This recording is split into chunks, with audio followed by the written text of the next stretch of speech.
എല്ലാവർക്കും ബ്ലെസ്സിങ്സ് അൺലിമിറ്റഡിലേക്ക് സ്വാഗതം. ഇന്ന് നമുക്ക് യോശുവയുടെ പുസ്തകം 4-ാം അധ്യായം ഒരുമിച്ച് പഠിക്കാം.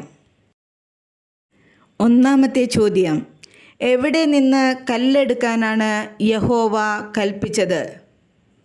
ഉത്തരം: യോർദാൻ്റെ നടുവിൽ പുരോഹിതന്മാരുടെ കാൽ ഉറച്ചു നിന്ന സ്ഥലത്ത് നിന്ന്. രണ്ടാമത്തെ ചോദ്യം: യോർദാൻ്റെ നടുവിൽ പുരോഹിതന്മാരുടെ കാൽ ഉറച്ചു നിന്ന സ്ഥലത്ത് നിന്ന് ആര് കല്ലെടുക്കണമെന്നാണ് യഹോവ കൽപ്പിച്ചത്?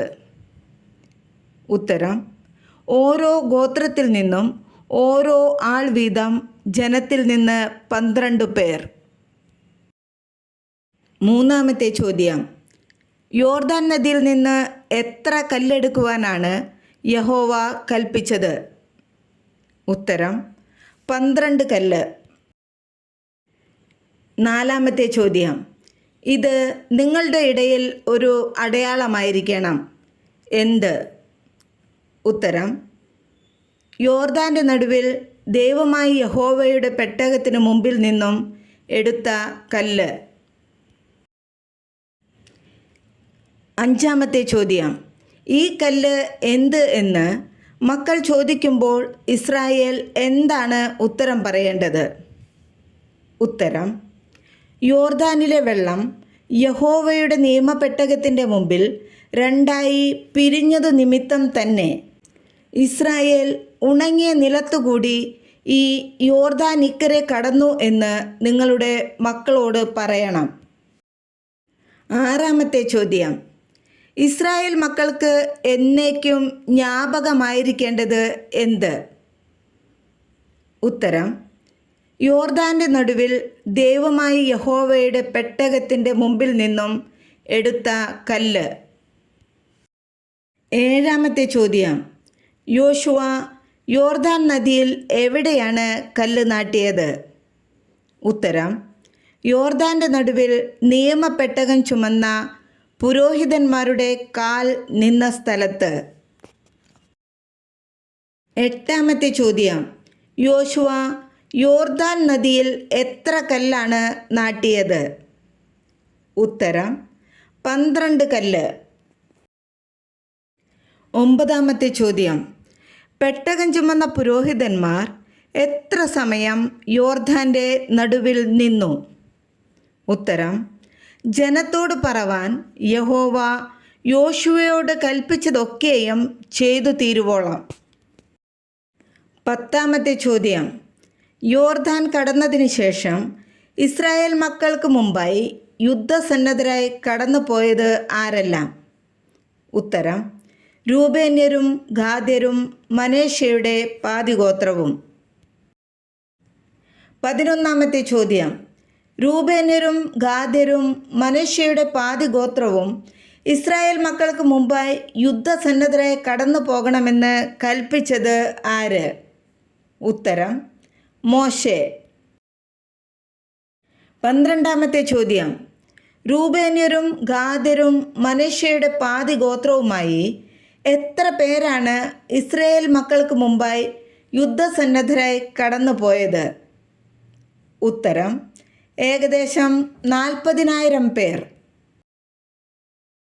13ാമത്തെ ചോദ്യം: രൂബേന്യരും ഗാദ്യരും മനശ്ശെയുടെ പാതിഗോത്രവുമായ 40,000 പേർ യുദ്ധസന്നദ്ധരായി യഹോവയുടെ മുമ്പാകെ യുദ്ധത്തിന് കടന്നത് എവിടെ? ഉത്തരം: യെരിഹോ സമഭൂമിയിൽ. 14ാമത്തെ ചോദ്യം: യഹോവ യോശുവയെ ആരുടെ മുമ്പാകെയാണ് വലിയവനാക്കിയത്? ഉത്തരം: എല്ലാ ഇസ്രായേലിൻ്റെയും മുമ്പാകെ. 15ാമത്തെ ചോദ്യം: ആരെ ബഹുമാനിച്ചതുപോലെയാണ് ഇസ്രായേൽ ജനം യോശുവയെ ബഹുമാനിച്ചത്? ഉത്തരം: മോശയെ ബഹുമാനിച്ചതുപോലെ. 16ാമത്തെ ചോദ്യം: യോർദാനിലെ വെള്ളം മുമ്പിലത്തെ പോലെ തീരം കവിഞ്ഞൊഴുകിയത് എപ്പോൾ? ഉത്തരം: സാക്ഷ്യപെട്ടകം ചുമക്കുന്ന പുരോഹിതന്മാരുടെ ഉള്ളങ്കാൽ കരയ്ക്ക് പൊക്കി വെച്ച ഉടനെ. 17ാമത്തെ ചോദ്യം: ഇസ്രായേൽ ജനം എന്നാണ് യോർദാനിൽ നിന്ന് കയറിയത്? ഉത്തരം 1-ാം മാസം 10-ാം തീയതി. 18-ാമത്തെ ചോദ്യം. യോർദാനിൽ നിന്നു കയറിയ ഇസ്രായേൽ ജനം എവിടെയാണ് പാളയമിറങ്ങിയത്? ഉത്തരം യെരിഹോവിൻ്റെ കിഴക്കേ അതിരിലുള്ള ഗിൽഗാലിൽ. 19-ാമത്തെ ചോദ്യം. യോർദാനിൽ നിന്ന് എടുത്ത 12 കല്ല് യോശുവ നാട്ടിയത് എവിടെ? ഉത്തരം ഗിൽഗാലിൽ. 20-ാമത്തെ ചോദ്യം. യോർദാനിൽ നിന്ന് എടുത്ത കല്ലുകൾ എവിടെ വയ്ക്കാനാണ് യഹോവ യോശുവയോട് കൽപ്പിച്ചത്? ഉത്തരം യോർദാൻ കടക്കുന്ന രാത്രി ഇസ്രായേൽ ജനം പാർക്കുന്ന സ്ഥലത്ത് വെപ്പാൻ. 21-ാമത്തെ ചോദ്യം. ഇസ്രായേൽ മക്കൾ എന്നാണ് ഗിൽഗാലിൽ പാളയമിറങ്ങിയത്? ഉത്തരം 1-ാം മാസം 10-ാം തീയതി. 22-ാമത്തെ ചോദ്യം.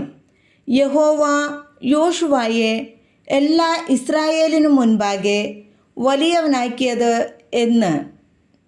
ഉത്തരം ഇസ്രായേൽ മക്കൾ യോർദാൻ നദിയിൽ കൂടി യെരിഹോ സമഭൂമിയിൽ കടന്ന ദിവസം. 23-ാമത്തെ ചോദ്യം. ഇസ്രായേൽ മക്കളിൽ ഏറ്റവും ഒടുവിൽ യോർദാൻ അക്കരെ കടന്നത് ആര്? ഉത്തരം സാക്ഷ്യപെട്ടകം ചുമക്കുന്ന പുരോഹിതന്മാർ.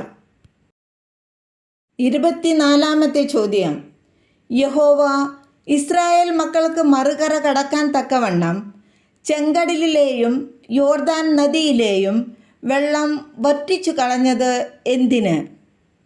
ഉത്തരം ഭൂമിയിലെ സകല ജാതികളും യഹോവയുടെ കൈ ശക്തിയുള്ളതെന്ന് അറിഞ്ഞ് ഇസ്രായേലിൻ്റെ ദൈവമായ യഹോവയെ എന്നേക്കും ഭയപ്പെടേണ്ടതിന്. ഈ അധ്യായത്തിലെ ചോദ്യോത്തരങ്ങൾ ഇവിടെ അവസാനിക്കുന്നു. ഈ ചാനൽ സബ്സ്ക്രൈബ് ചെയ്യുവാനും ഷെയർ ചെയ്യുവാനും ലൈക്ക് ചെയ്യുവാനും മറക്കരുതേ. നന്ദി. ദൈവം നമ്മെ അനുഗ്രഹിക്കട്ടെ.